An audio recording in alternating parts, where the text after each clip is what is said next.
ناظرین و حاضرین، اس سے قبل بھی ہم ڈاکٹر سید جعفر احمد کی کتاب شب گزیدہ سحر کی کچھ آڈیو ریکارڈ کر چکے ہیں۔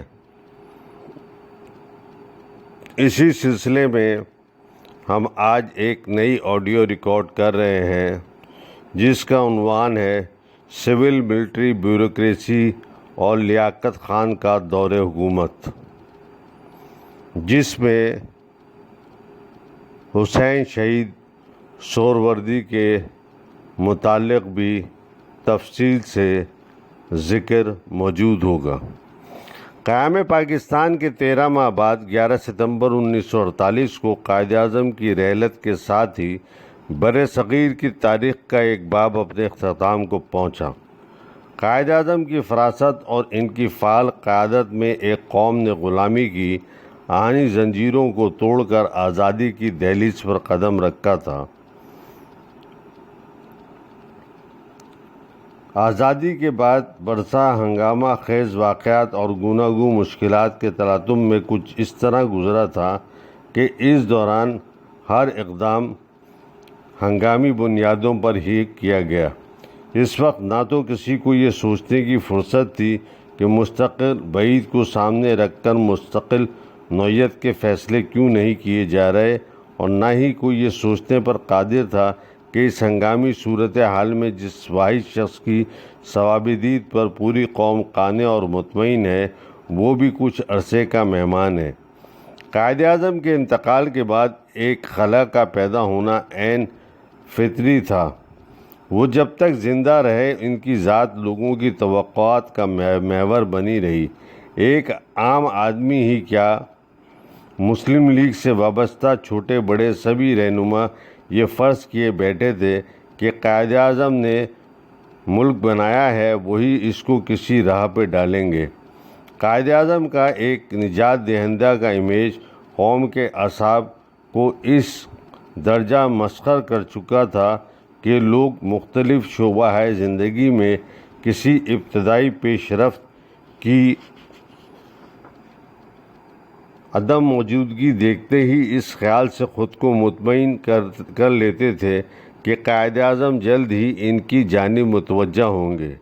کسی ایک شخص پر انحصار کی اس کیفیت نے دوسری اور تیسری صف کی سیاسی قوتوں کو بے عملی کا جواز فراہم کر دیا تھا۔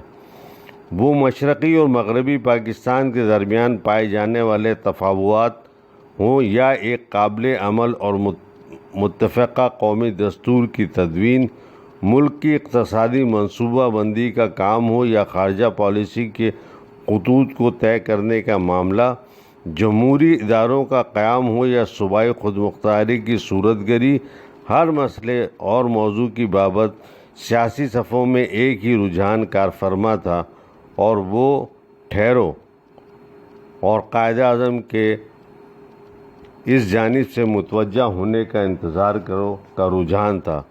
قائد اعظم کے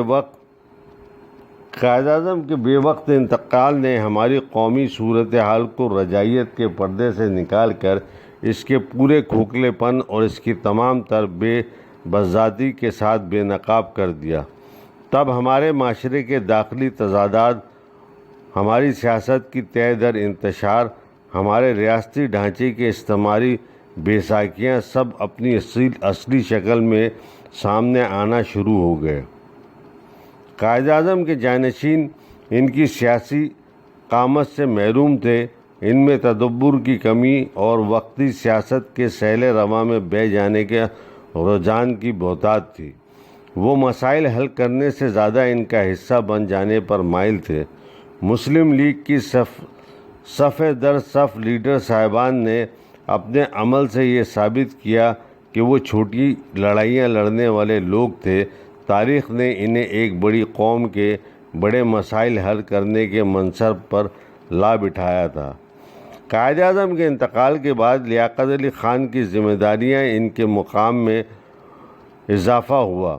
وہ قائد اعظم کے دست راست تھے اور قیام پاکستان سے قبل انہیں قائد اعظم کی میت میں کام کرنے کا موقع ملا تھا۔ مسلم لیگ کے جنرل سیکرٹری کی حیثیت سے انہوں نے تحریک پاکستان کے دشوار گزار مرحلوں میں قائد اعظم کو ایک مستعد سیکریٹریٹ فراہم کیا تھا۔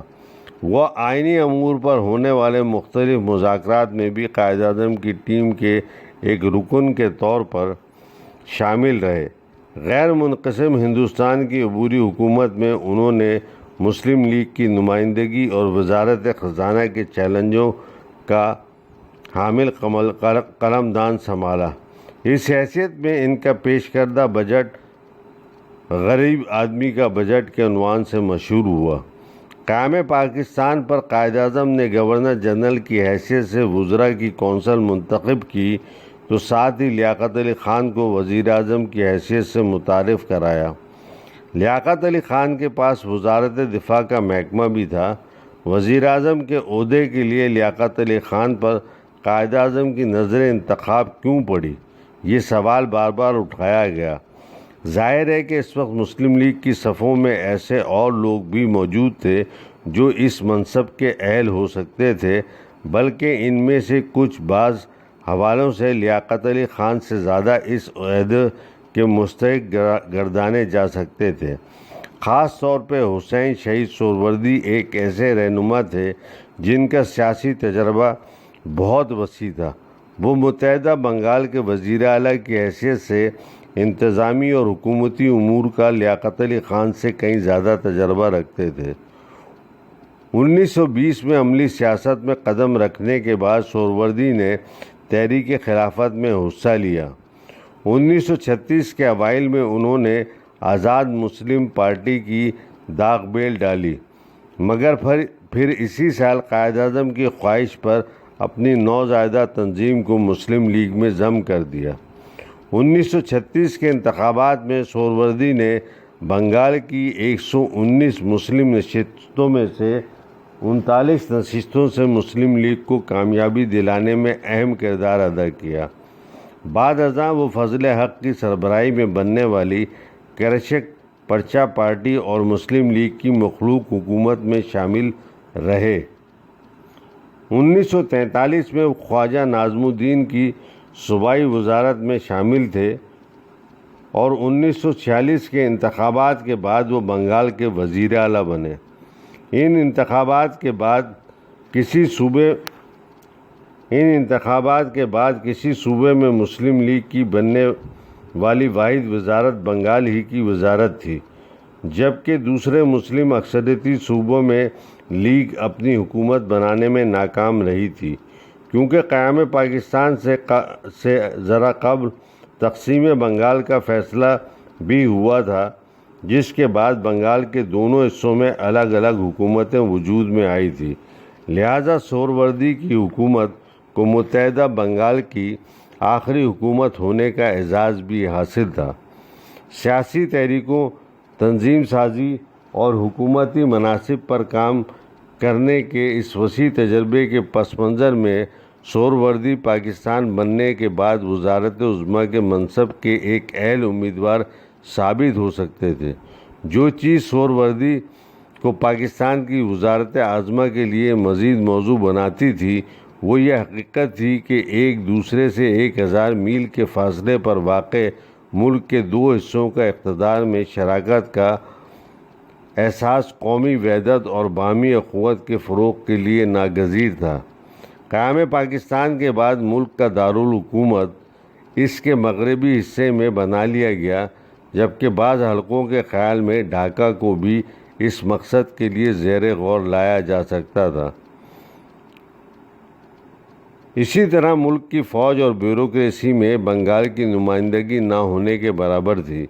ایسے میں اہل بنگال کو کسی احساس محرومی سے بچانے اور قومی سیاسی دھارے میں ان کی واضح طور پر محسوس کی جانے والی شمولیت کو یقینی بنانے کے لیے بنگال کے ایک سرکردہ رہنما کا ملک کا وزیر اعظم بنا دیا جانا انتہائی کارگر ثابت ہو سکتا تھا۔ ان تمام حقائق کے باوجود اگر قرۂ فعال سہروردی کے نام نہیں نکلا تو بظاہر اس کی وجوہات میں پہلی وجہ یہ تھی کہ لیاقت علی خان ایک عرصے سے قائد اعظم کے ساتھ چلے آ رہے تھے اور دونوں میں ایک بہتر ورکنگ ریلیشن شپ آزادی سے پہلے سے موجود تھی۔ لیاقت علی خان مسلم لیگ کی ہندوستان لیاقت علی خان مسلم لیگ کی ہندوستان گیر تنظیم کے جنرل سیکرٹری رہے تھے اور اس حیثیت میں وہ ان تمام علاقوں میں جہاں مسلم لیگ کی شاخیں تھیں نہ صرف معروف تھے بلکہ انہوں نے اپنے سیاسی روابط بھی استوار کر رکھے تھے۔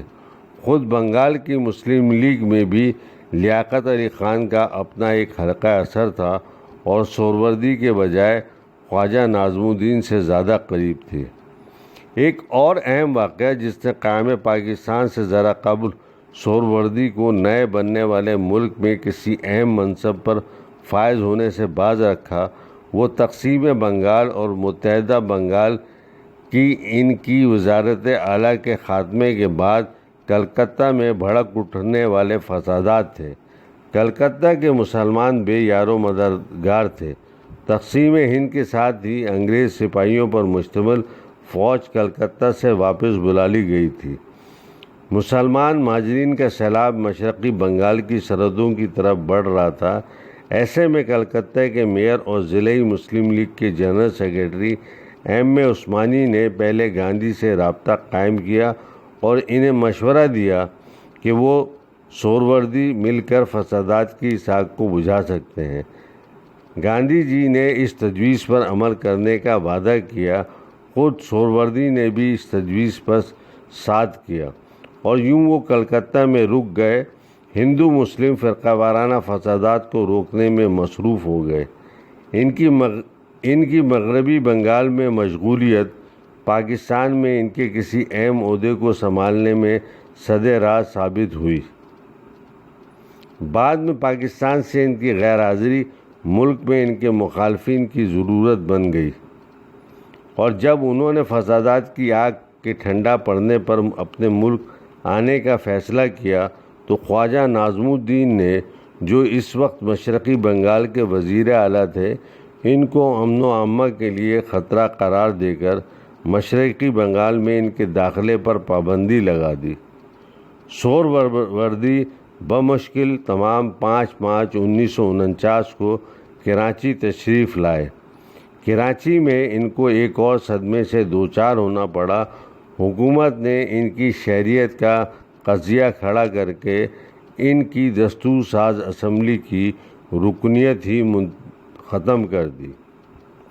یاد رکھیے کہ اس دوران 15 اگست 1947 کو ہندوستان کے یوم آزادی پر گاندھی جی دہلی میں موجود نہیں تھے بلکہ وہ بنگال کے فسادات کو سہروردی کے ساتھ کنٹرول کرنے میں مصروف تھے۔